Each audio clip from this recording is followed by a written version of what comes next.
In this video we're going to work on using a mold to form the cylinder for our mug. So eventually what yours will look like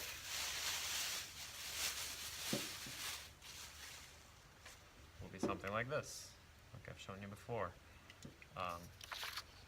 So a cylinder is just this shape. If you haven't heard the word cylinder before, hopefully this is not a new word for you. It's just the round shape. So we're going to be using this pop can as our mold. A mold is a frame that an artwork is constructed on to hold its 3D form. So for us, it's this can is going to be our mold to create that cylinder shape. There's a couple steps we need to do to get this to work. Most importantly, you need to have newspaper wrapped around this. I have a piece of tape right here to hold the newspaper together. If you tape the whole thing, if you use too much tape, it will stick to the tape. So you want to be sure that there's just a little bit of tape as you get going on this.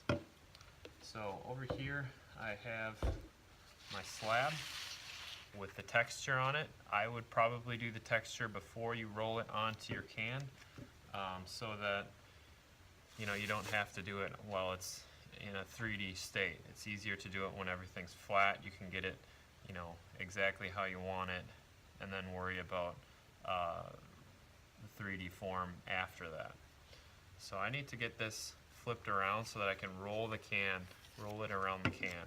So I need to very gently, very carefully pull this up, really gently lay it back down.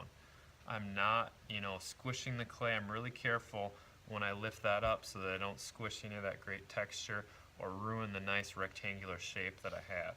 Recall, this is 9 inches by 5 inches for a standard can.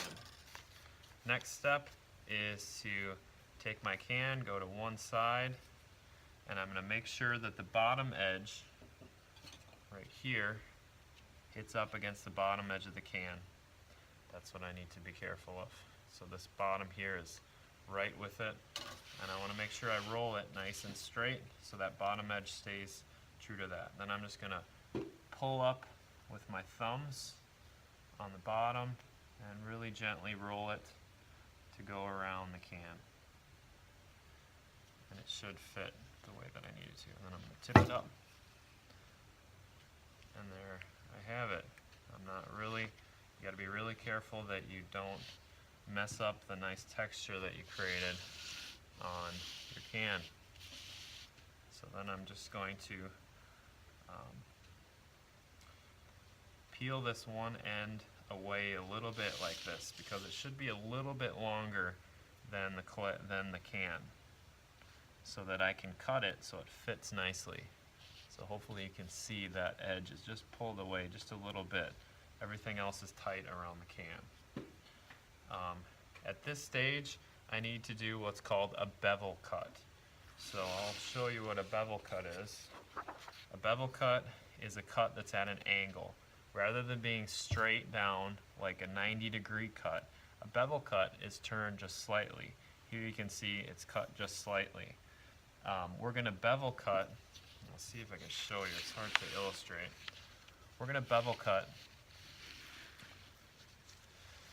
this edge one way and this edge the other way, so that when I push them together, they'll fold on top of each other. You can see this one's cut that way, this one's cut that way, and just kind of fit together. So to do that,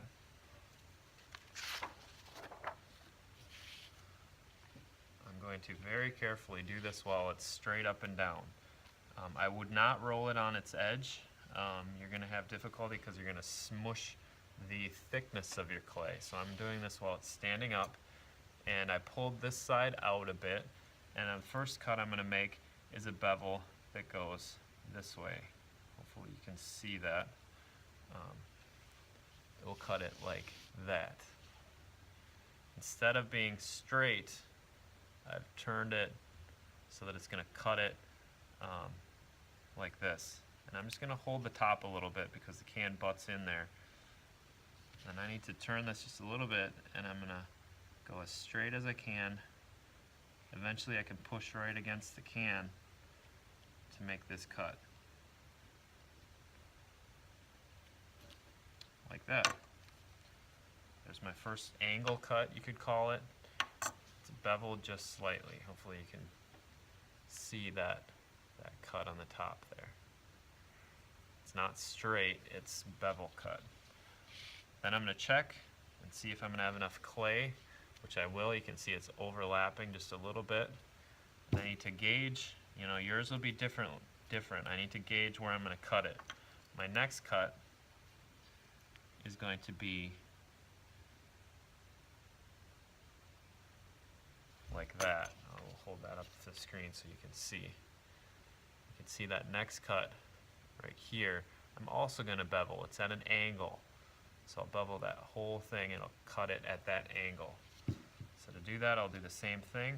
I'll pull this one out, put this one there so I can push it against the can.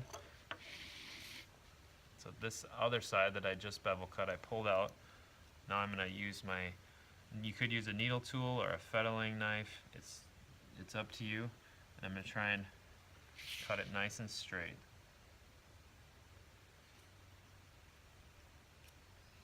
I'm gently holding the clay. I don't want to push too hard and ruin all that great texture that I put on there. And there you can see I've cut the one end. Hopefully you can see it. The one end is beveled one way and one end is the other way.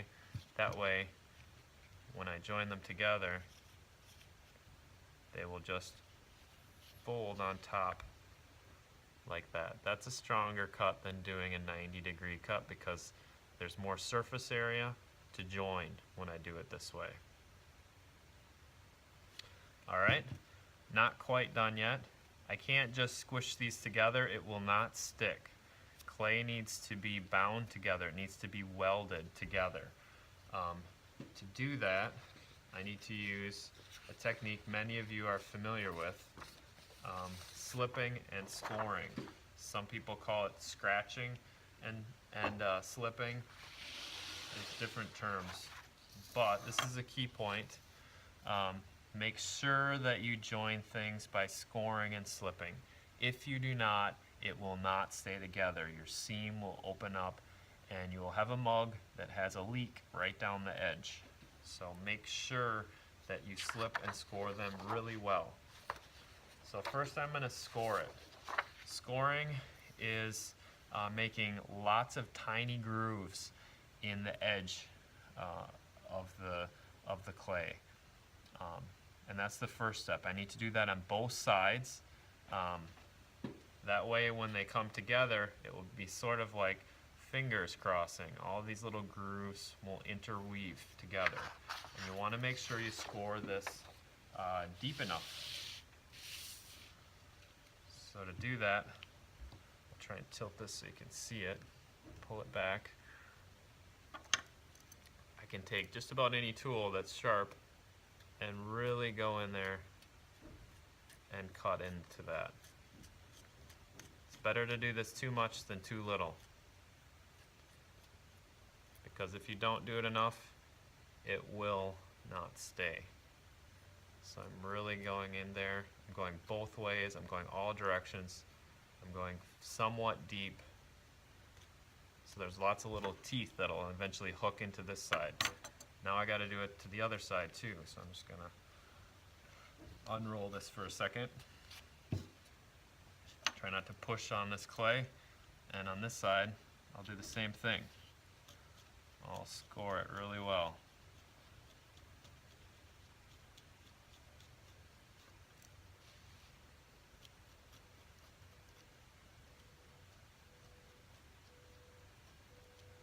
Going both directions. That looks pretty good. My last step will be to add slip to this. This is slip. Slip is just liquid clay. It's clay that has water added to it and then it's mixed together. That's a key term. It has been watered down so that it's the consistency of sort of yogurt. It's sort of like, it's just like slippery mud, really. It's not really hard at all. And it shouldn't be super water either. It shouldn't be just water with bits of clay floating in it. So then I'm gonna wrap this back up. Hopefully my texture's still there. And I'll take and I'll just scoop up. I think for me, my finger works the best. I really coat that well.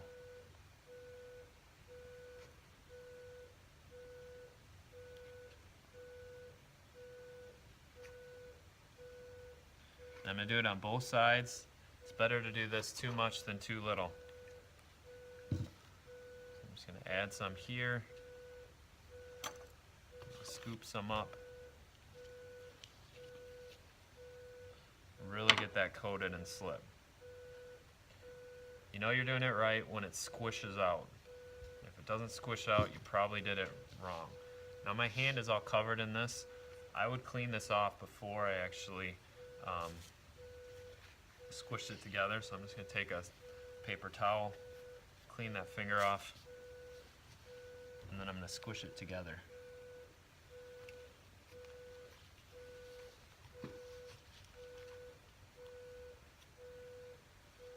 Just like that. Again, it should just kind of squish in there. I'm going to take the mug, I'm going to kind of push it onto there. Make sure it's pushed onto there really well. You actually do have to compress that together.